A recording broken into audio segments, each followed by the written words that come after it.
From the heart of Philly, this is CBS News Philadelphia. A Philadelphia rapper who used his voice to stop gun violence in the city is killed in a shooting. We will hear from the family of Phat Geez speaking out after his tragic murder. And a shocking discovery in West Philadelphia, a young child's body found inside of a duffel bag. How police believe it may be connected to another disturbing case last year. And spring officially begins tonight, but it still feels like winter. Kate Bilo has how long the chilly weather will last and more on our next chances for rain.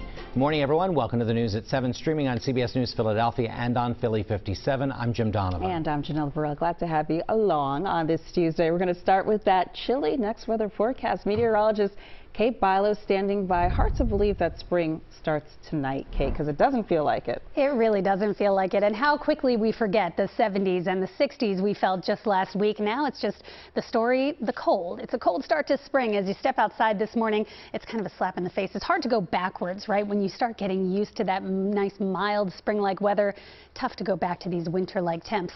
Gusty winds today will make it feel even colder than it is, and we will see more clouds this afternoon after a bright start to the day. It's pretty bright out there right now. Look at this beautiful sunrise underway as we look east down Spring Garden Street toward the river, toward New Jersey, and it's 36 degrees as we start off your day. But a wind from the west at 12 miles an hour is making it feel anywhere from 5 to 10 degrees colder than it is. The entire region has wind chills in the 20s this morning. Mount Pocono, wind chills are in the teens, and it's not going to get much better as the day goes on. So as we plan out your day, bright and sunny to start. We're into the low 40s by 11 a.m. We will likely top out in the upper 40s today. We have not had a day yet in the month of March that has not hit the 50 mark. Today may be that day, but it's going to get even colder later this week. I'll tell you when, and we'll time out a few shower chances as well coming up. Chandler, I'll send it over to you. Good morning. Good morning, Kate. Let's start off with just the beautiful sunrise over the stadium complex in South Philly. I mean, check this out, 95. We're also looking at Broad Street, our camera here. Headlights traveling southbound toward Philly International, taillights traveling northbound. No reports of accidents on 95. We pretty much cleared all incidents that we were following earlier this morning. To the rails now, we're still talking about delays. The Market Frankford line traveling westbound now has equipment issues at the Burke station, so expect some delays for westbound service. Eastbound, we had earlier issues as well that have just residual delays at the moment. Crew shortage issues across a number of trolleys and buses, and the Riverline service still remains suspended between the stretch of Florence and Bordentown. That is for track work maintenance. Janelle, one issue to tell you about that just cleared away. 95 in Newark, that earlier crash on 95 southbound near 896 has cleared.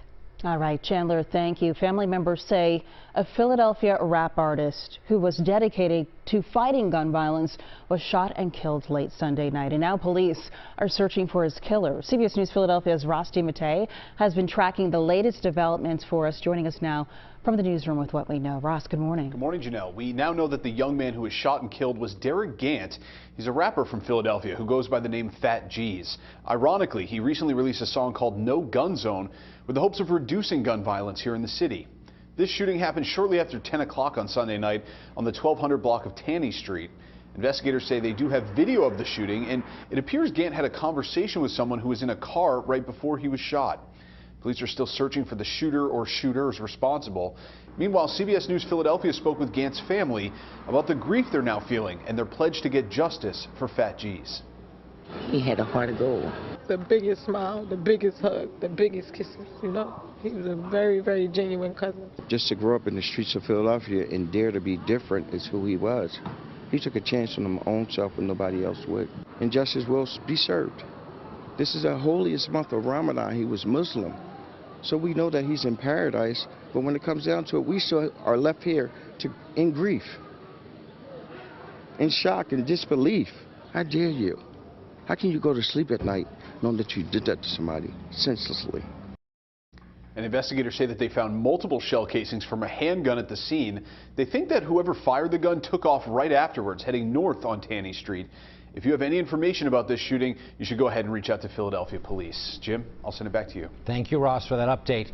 Meanwhile, Philadelphia police are working to identify a child's body found in a duffel bag. Police sources say they're trying to determine if the body is that of 4-year-old Damari Carter, who's been missing since December.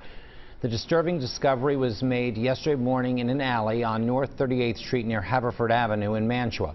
Police believe the child is between 4 and 7 years old. They have not said if it's a boy or a girl.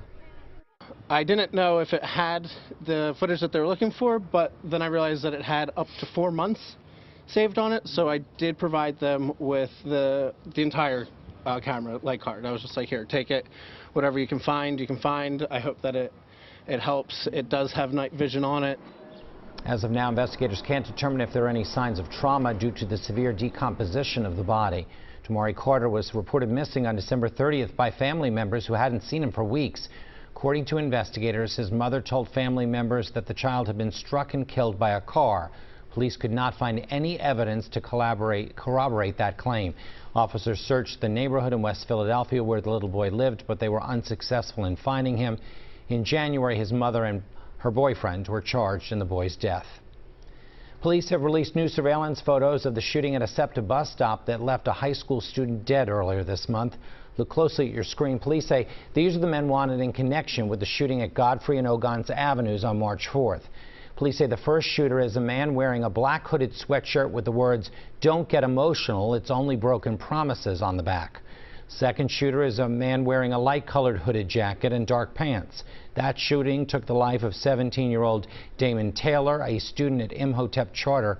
Philadelphia police are offering a $20,000 reward for information leading to an arrest.